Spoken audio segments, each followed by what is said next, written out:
Okay, so the exam's in there. It's not going to show up until 7:45 Monday again. I did find some multiple choice questions that I could use, so I think there's some or quite a few of those. I forget how many I picked. I think I picked a lot, but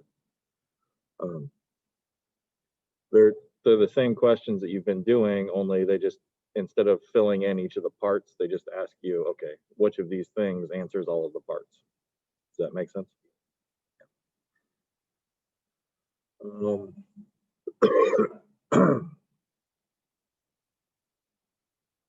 I've got the Canvas assignment up for scratch work after you guys are done.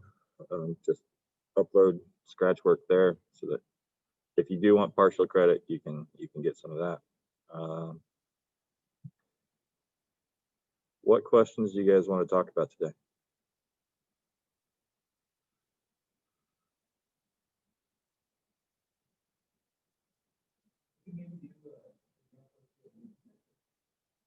Sure.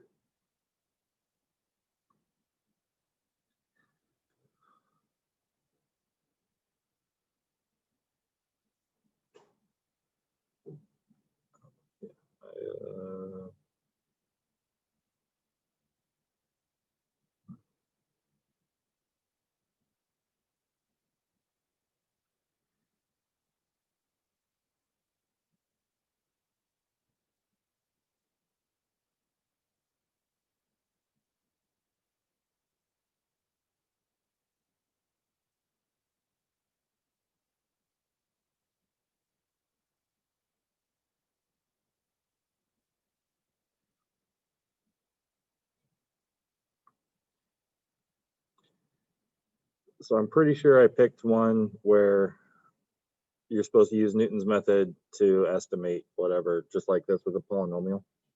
So it shouldn't be too difficult with the polynomial there. I'm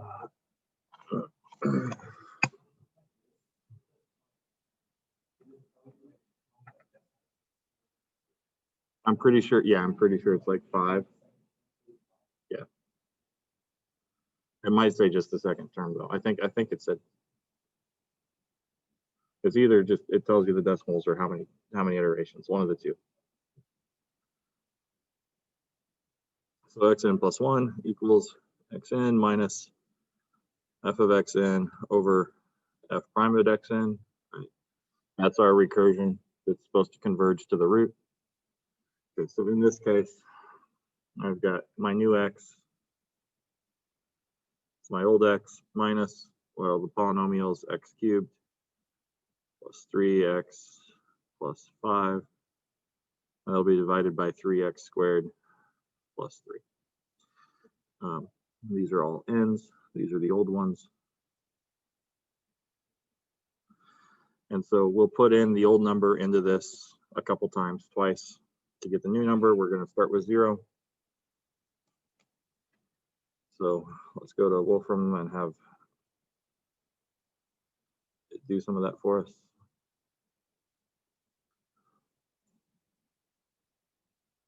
So we type in the expression that we want to repeatedly use, which is x minus x to the third. I'm going to put parentheses around it because this is all going to be numerator stuff.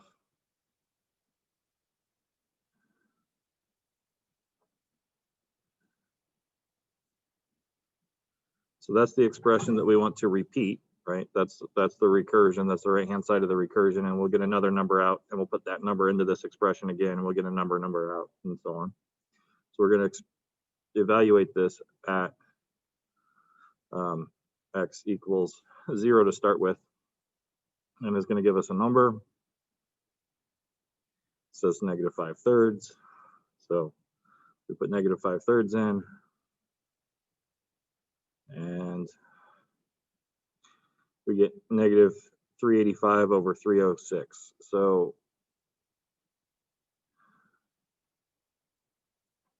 on this, because it wants the fraction, put -385 over -306. Negative.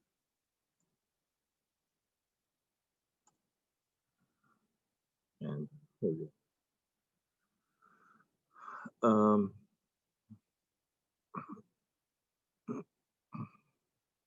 Similar thing there. I'm going to find one where we have decimals.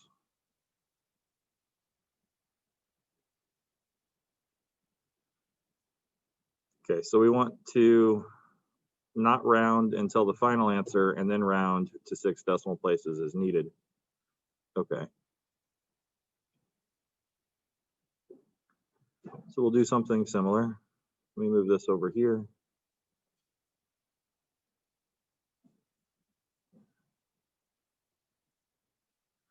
I still want the original function up in the numerator. Well, in this case, we want to find the solution to an equation. Newton's method allows us to find roots of equations, of functions. So we have to set this up as a function equal to 0. So I need to move everything to one side or the other. I like positive numbers, so we're going to take the natural log of x plus 5, x minus 5, and we'll divide it by the derivative of that function, which is 1 over x plus 1. And it says to start with x equals 2. So we'll start with x equals 2 and get something. And then we'll put that thing, 4 minus 2 log 2 over 3, in again. So 4 minus 2 log 2 over 3. Wolfram Alpha doesn't differentiate between logs and natural logs. If it's a log of a different base, it'll put the base down there, but its lowercase log is natural log. So that's why that shows up like that. So we do that. And then it tells us this thing, which we're supposed to evaluate to 6 decimal places. So I'm just going to click on that and it puts it in. And it gives us a decimal approximation down here. So we're going to put in that decimal approximation, at least to 6 decimal places, which is 3.69270.9. And it likes that.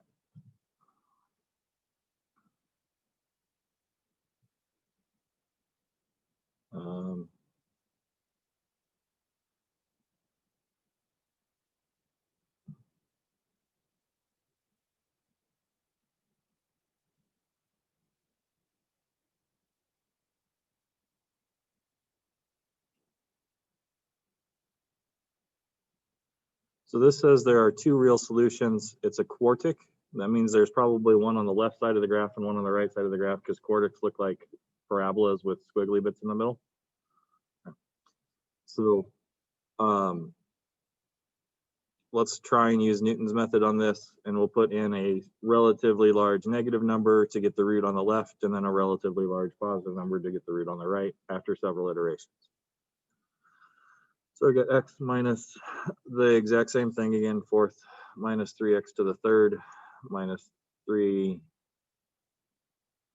to the second, minus x plus 2, 3, 3, 1, 2. Okay. We'll divide by 4x cubed minus 9x squared minus 6x minus 1. Seems like a lot of minus signs. There are a lot of minus signs. Okay.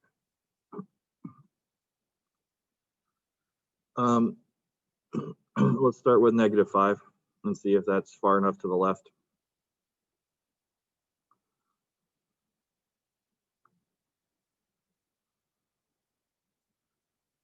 And that's a little bit bigger than -4, right?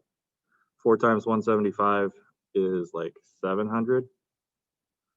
So this is a little bit bigger than -4, or a little bit less negative than -4. So let's try and put in -3.075 and a bunch of decimals, because I just want decimal places, because we're going to want 5 decimals at the end. So if you tell Wolfram to use some decimal places, it'll use more decimal places. Okay.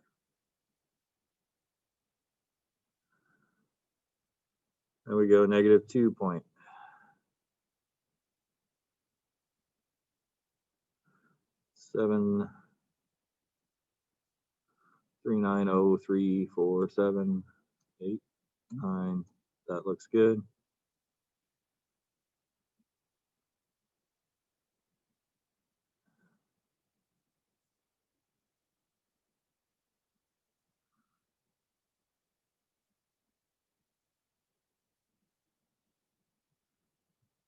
This might take a while.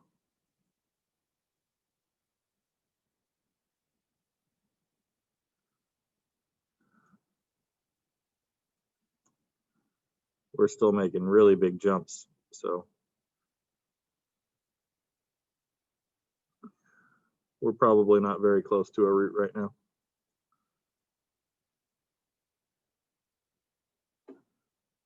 Whoa. All of a sudden we jumped positive. Okay, let's try and graph this thing so that I have a better estimation of where to start with the roots.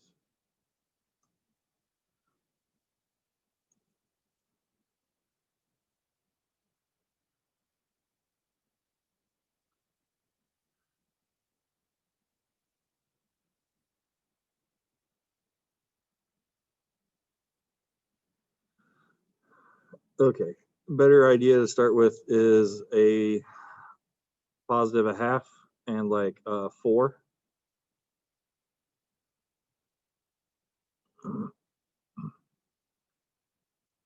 Let's just get rid of that minus sign and start there.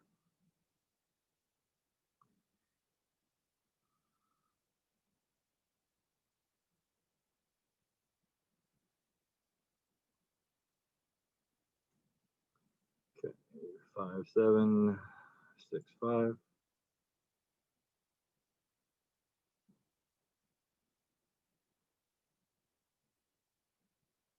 570829.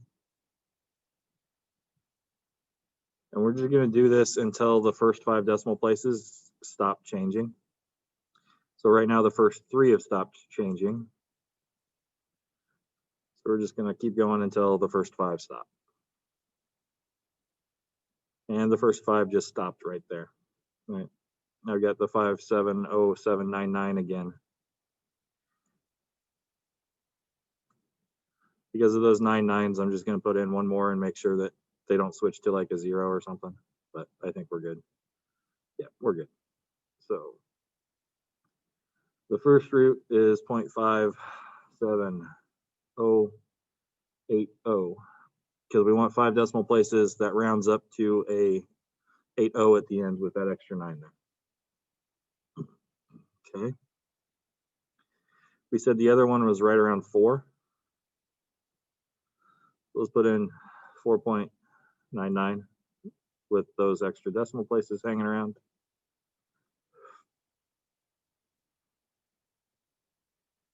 So now I got 4.294829.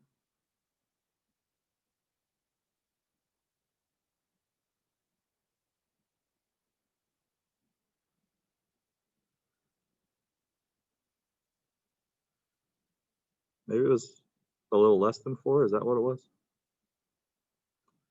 9326666.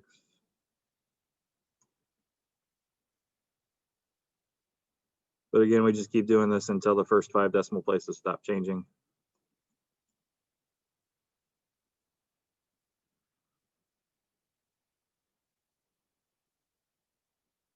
Looks like we're getting closer. 18399.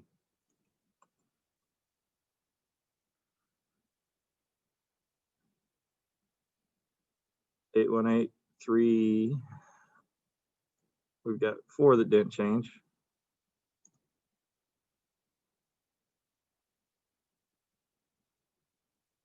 Okay, so it looks like we're at 4360. So 3.8 81834 is 5 decimal places. Okay. Questions on this types of stuff?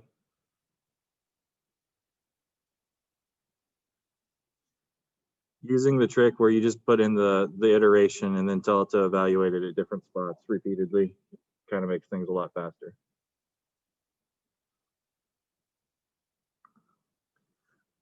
Your calculators have like an answer key. A lot of them do. You can do it with that answer key too. Over here you have answer minus answer to the fourth minus 3 answer to the third, etc. And then to start that off, you have to have like one of the answers in to start with. So like if you wanted to start the whole thing off at x equals 0, you put 0 into your calculator and then you put your answer minus expression in, and then you just hit enter, and then you hit enter again, and you hit enter again, and it keeps doing it. Because it takes the previous answer and does that whole thing to it. Yeah. So if it says you want to go to 5 decimal places, you just wait until the 5 decimal places don't change. So on this, the last time I got 3.81834336. This time I got the same thing in the first several decimal places. So I know that those aren't going to change very likely in further iterations.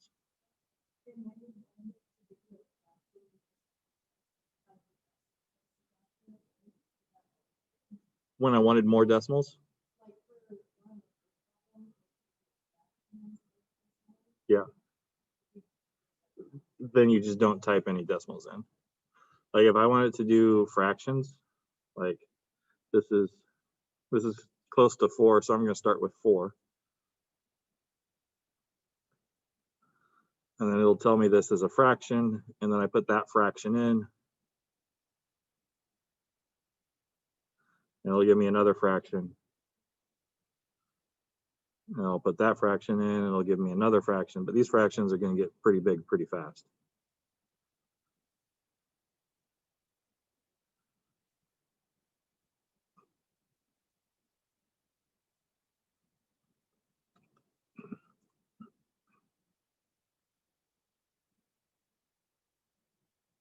Right.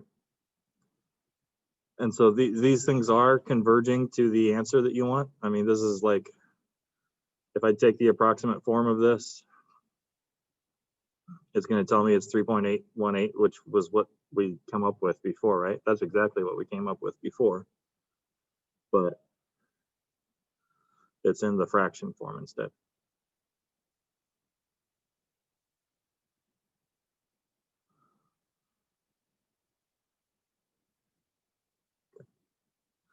Other questions on this?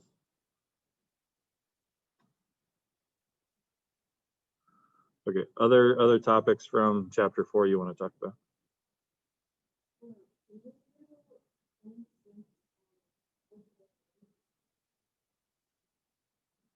Yeah.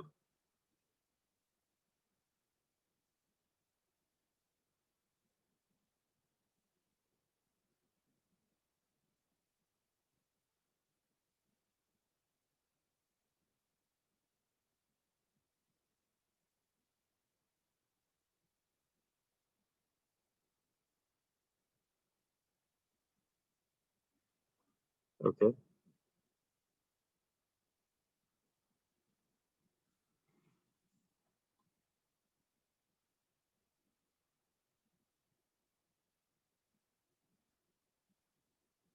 Which of our inverse trig functions, this is an inverse trig function one, which of our inverse trig function ones have a derivative that kind of looks like this? Secant. So the derivative of the secant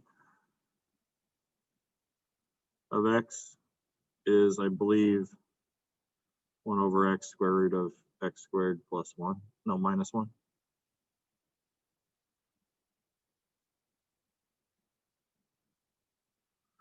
And so this looks exactly like the derivative of the secant, only it's multiplied by 12, right?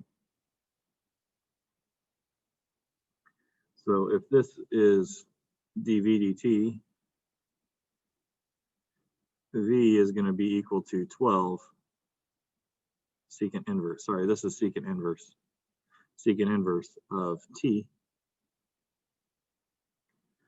right? And we want to evaluate this thing at 2 plus c. And we know that v of 2 is equal to 0, but it should also be equal to 12 secant inverse of 2 plus c. Secant inverse of 2 says that that's the cosine is 1/2, right? If I draw my pictures, secant is adjacent over, sorry, hypotenuse over adjacent. So that's going to be 2 over 1. This will be the square root of 3. So this is the 60-degree angle, or pi over 6. Sorry, pi over 3. That's the 60-degree, pi over 3.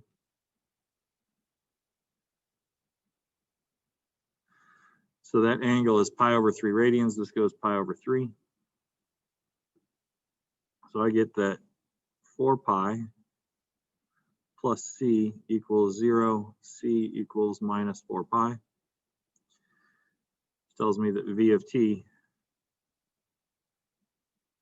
equals 12 secant inverse of t minus 4 pi. So v of t is 12 secant inverse of t. Maybe I'd put an arc secant.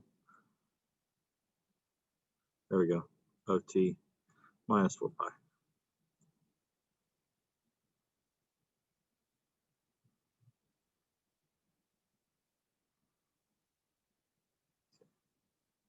Where do we have questions on that?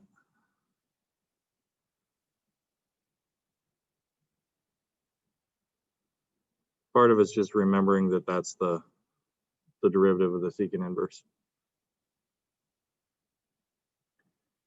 Luke, you had a question?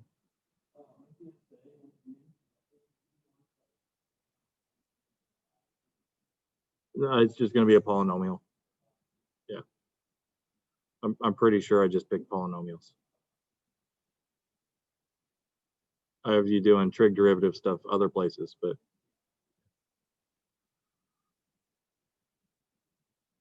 yeah. L'Hopital's? Yeah.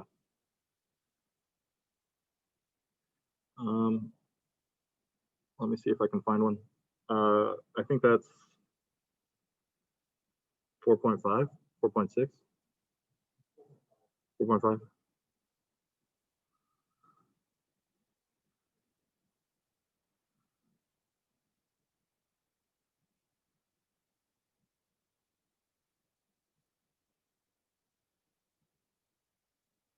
Okay, so let's look at this one.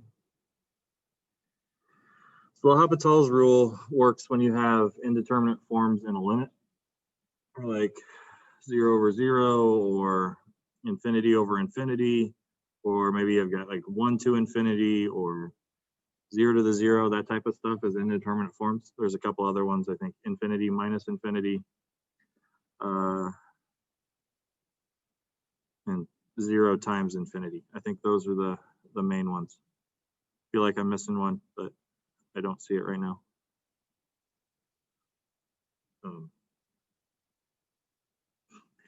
So these are our indeterminate forms.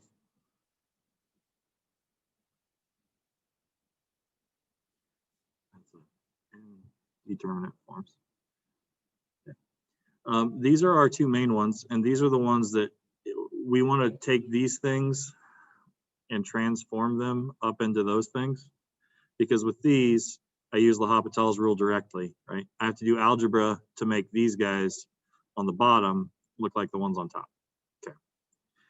So we want the ones on the bottom to look like the ones on top, and then once we have them on top, L'Hopital's rule says the limit of f of x over g of x as x goes to a is equal to the limit of f prime of x over g prime of x as x goes to a, if this thing exists.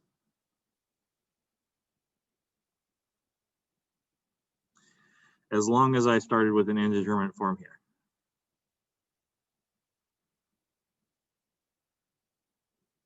So if I have an indeterminate form here, I can use L'Hopital's rule to transform it into something that's hopefully not an indeterminate form anymore by taking derivatives of top and bottom. Okay. Sometimes it'll still be an indeterminate form, and then maybe you can use L'Hopital's rule again, or maybe you can do something else. But that's the main idea, is you take something that you can't calculate, you use L'Hopital's rule on it, and then hopefully you get to calculate it. So here I've got the limit as x goes to minus pi over 2 from the left, and I've got x plus pi over 2 times the secant of x. So this looks like it goes to 0, and this looks like it goes to, well, let's draw the secant graph. Let's draw the cosine graph first. Cosine's like this, right? So the secant graph is the reciprocal of the cosine. Reciprocal of 1 is 1, but as I get close to 0, that reciprocal goes off to infinity. So I've got asymptotes where there's zeros. And then this thing over here has asymptotes again where there's zeros. And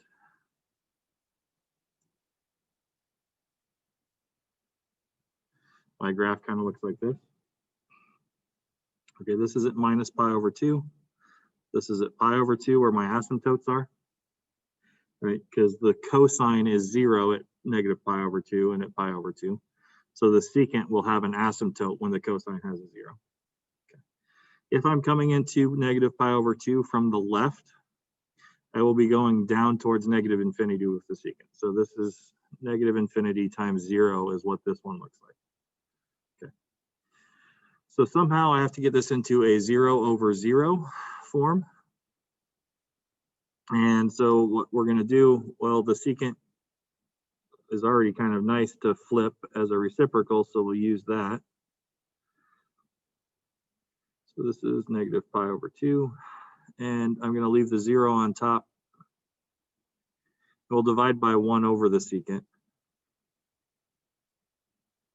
which is the same thing as limit x to negative pi over 2 from below of x plus pi over 2 over the cosine of x, because the reciprocal of the secant is the cosine. Okay. So now it looks like 0 over 0 at negative pi over 2. Okay. So I can use L'Hopital's rule because I've got it into the proper form. I still haven't taken a limit yet.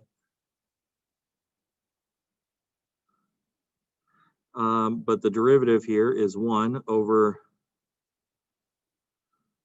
the sine of x. All right. Derivative of the cosine should be the minus sign, right? Minus sine of x. Okay. And what does the sine of x do as x gets close to minus pi over 2?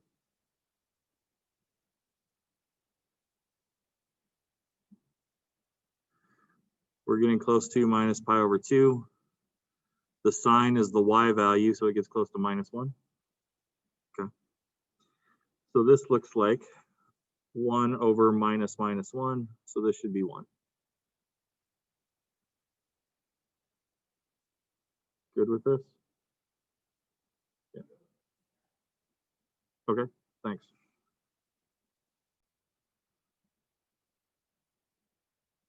Oh, yep.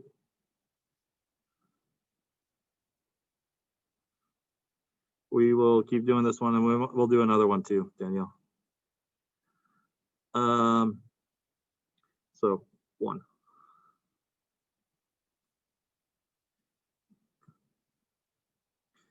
So where do we have questions on this L'Hopital's rule problem?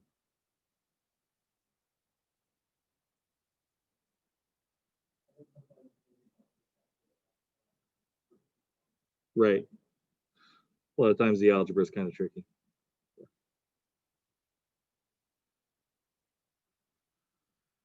Let's try this one.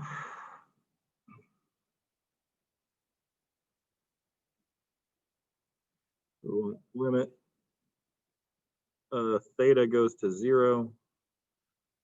We got 2 to the sine of theta minus 1 over 5 theta. Okay, so 2 to the sine of theta, that goes to 1 as theta gets close to 0, because the sine of theta goes to 0, and 2 to the 0 goes to 1, and 1 minus 1 goes to 0. And 5 times 0, that just goes to 0. So this is already in the form 0 over 0, so we can use L'Hopital's rule right away. And then I have to take derivatives of this. So the derivative of 2 to the sine theta is 2 to the sine theta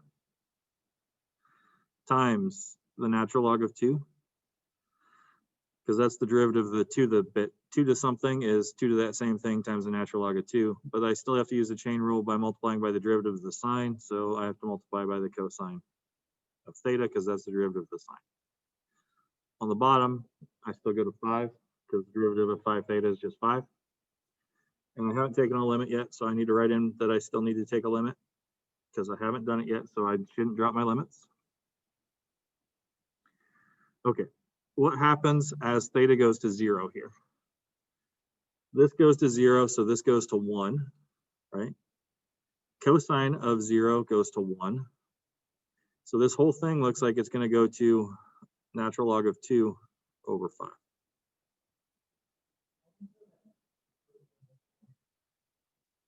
Sine of theta goes to 0, right? Yeah, this goes to 0, and then 2 to the 0 goes to 1.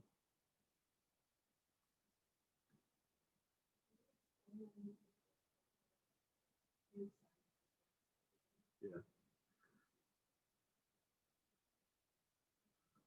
Derivative of 2 to the x is 2 to the x again times the natural log of 2. Or if you have any base down here, a to the x. All right, you rewrite it as a to the x equals e to the natural log of a to the x, right? Because the e's and the natural logs cancel. We already know that e to whatever just goes back to e to whatever.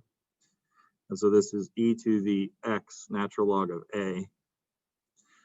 And so the derivative of that is the derivative of e to the natural log of a times x, which is e to the x natural log of a times the derivative of that stuff, which is the natural log of a, which is, well, this is equal to a to the x again. So it's a to the x natural log a. So, yep, and then you use the chain rule. Yep.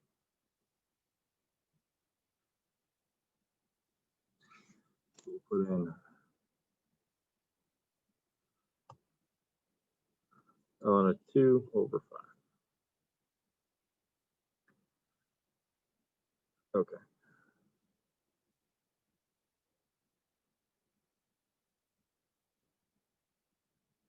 Any questions over the L'Hopital's rule stuff?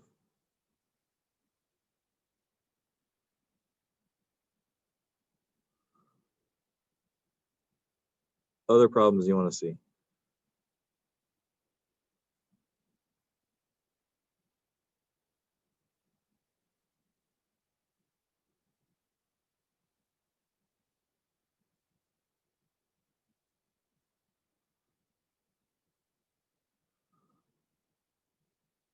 Other topics you want to talk about?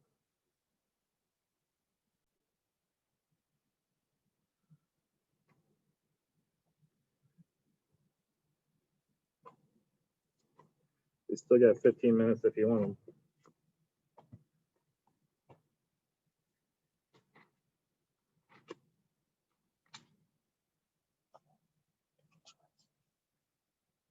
We got extreme value stuff, maximums, minimums, local, global, that type of stuff. You want to look for places where the derivative is undefined, but the function's still defined. Endpoints of intervals, places where the derivative is equal to 0. Those are your sort of test values. You use those test values to find minimums and maximums. the mean value theorem, where you've got the geometry. If your average rate of change over a time interval is something, at some point during the interval, you had to be going at least that average. At some point, you also had to be going at most that average. That's how averages work. As long as your functions are continuous, you're not jumping around everywhere, then you're good.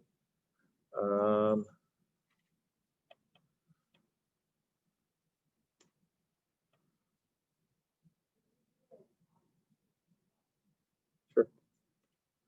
Let's see. That's 4-6.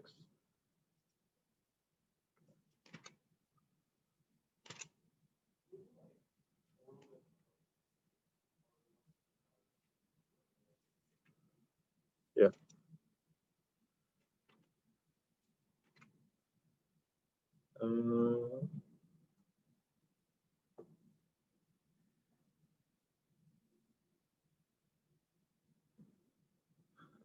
We haven't done a ships crossing or a trains leaving the station one yet, have we?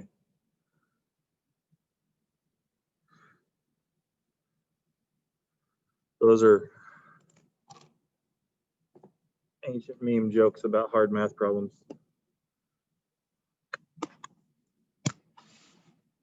Okay, so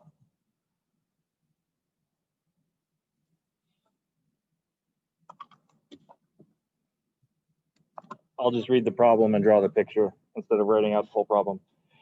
But at noon, ship A was 12 nautical miles due north of ship B. So let's put it in a grid.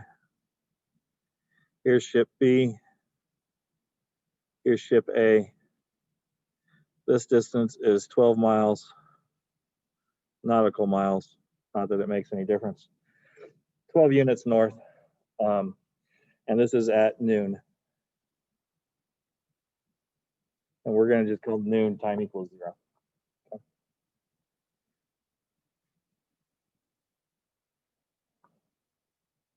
Ship B was sailing south at 12 nautical miles per hour, 12 knots. So it's moving 12.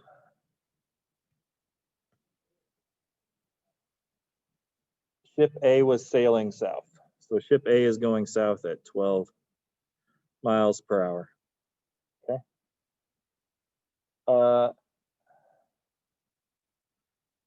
A nautical mile is 2,000 yards, by the way,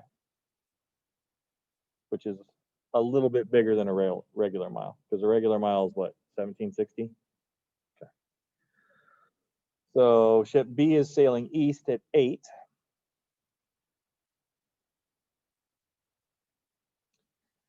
And it has us answer a bunch of different questions, but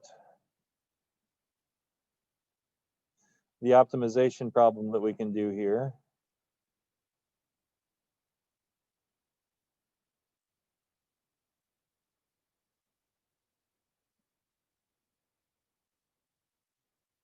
it doesn't actually have you optimize anything, but we can optimize this. How close do they get? What is the closest?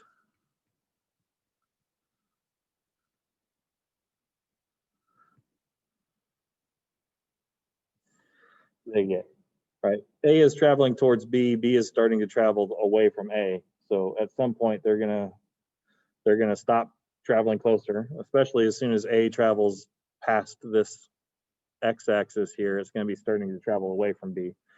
So it's getting closer, and then it's getting farther and farther away. At what point are they the closest? Right? They're certainly not going to be hit because A is not going to be there where B is, and well, A will be where B is in an hour, but B will be gone in an hour. Okay. So how am I going to figure out how close they are to each other?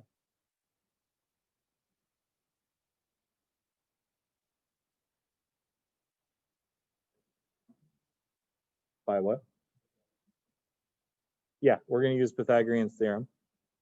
So at some point, B will be over here. And this all depends on time, right? A is traveling a little bit faster. So let's make these green dots. And the green dots are going to be where the ships are at time t.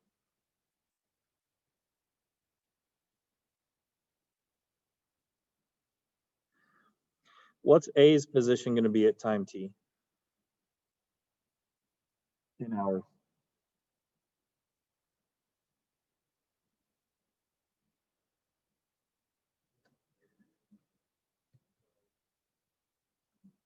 Yeah, 12 minus 12t, because it starts at 12 and that decreases by 12 every hour, right?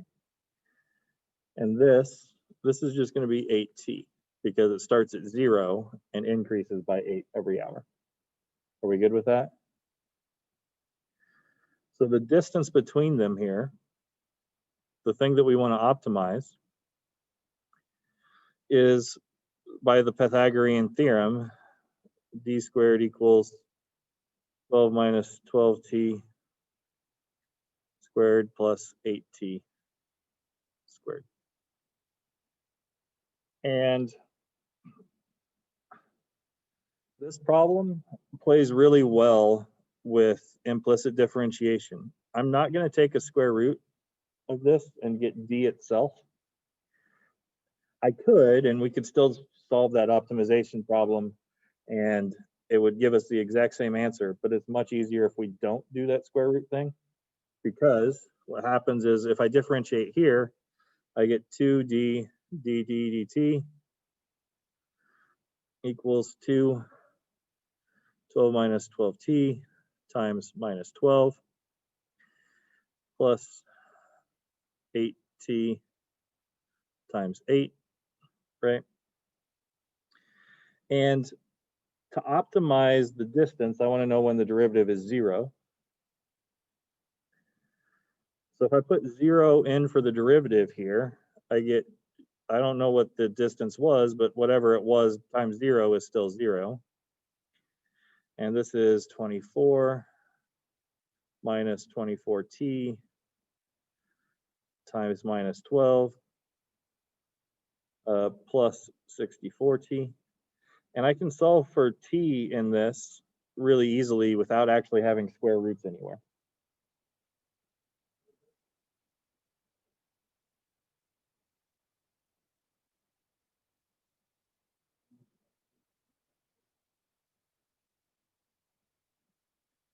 To this one? Yeah, there should be a 2 there. Yes, thank you. Yeah. That would have screwed things up a little bit. Okay. Yeah, so now that we have the derivative correct, we can still solve for this for t, right? And we get 0 equals minus 488 plus 488t plus 128t. So I get 488 divided by 488 plus 128 equals t. I should be able to divide off a bunch of stuff. This looks probably divisible by 8. Maybe it's divisible by 16 as well. Not 16 though, because if I divide by 8, I get 61. If I divide by 8 here, I get 16. So I get 61/16 is the time. So at that time, they will be the closest. Does that make sense?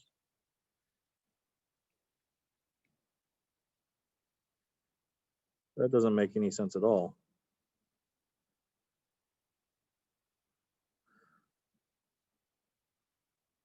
Now it does. Okay. When I divided by 8, I didn't divide both of these by 8. I just divided that one by 8. So it's going to be 61/77 is equal to the time. And that makes a lot more sense. Before, it was bigger than 3 hours. And at 3 hours, ship A is way south, right? It should be sometime between 0 and 1 hours before ship A has started traveling past the x-axis. Yeah.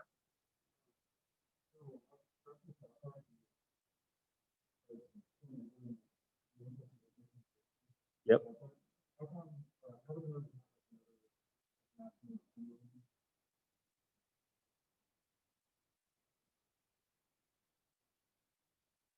Like,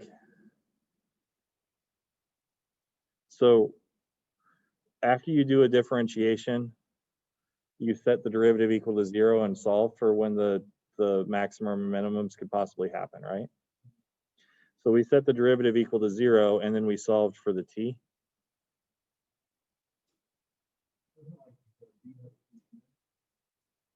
The d of t is there.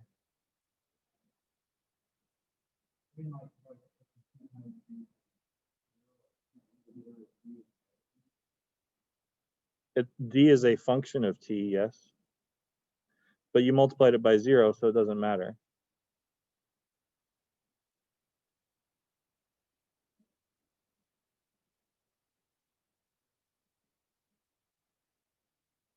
So, yeah, this is 2 times the function of t times 0, right? Which is equal, so you're trying to solve for t in this expression,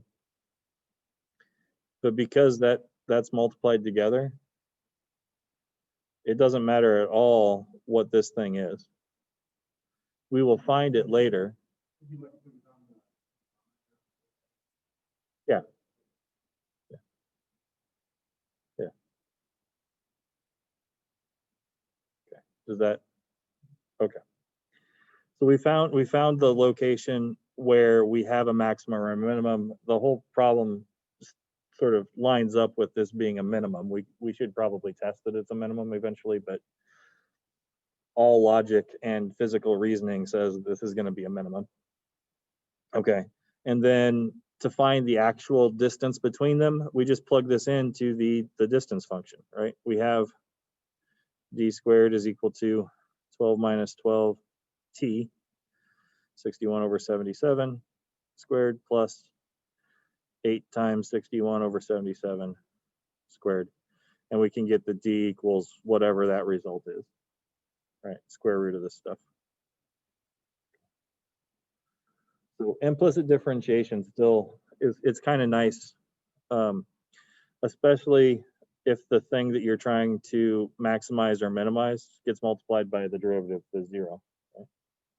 So in a lot of these sort of distance type problems, you're going to use the Pythagorean theorem to find a distance, and you're going to try and maximize or minimize the distance. This technique works really well for those types of things. Other problems, maybe that distance comes into play in more than one spot, and it doesn't work out quite as well. Yeah.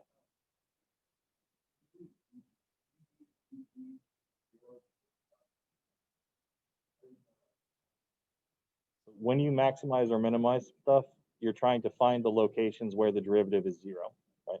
So you set the derivative equal to 0 and solve for stuff. That's all we're doing. We're setting the derivative equal to 0 and solving for t. Yeah.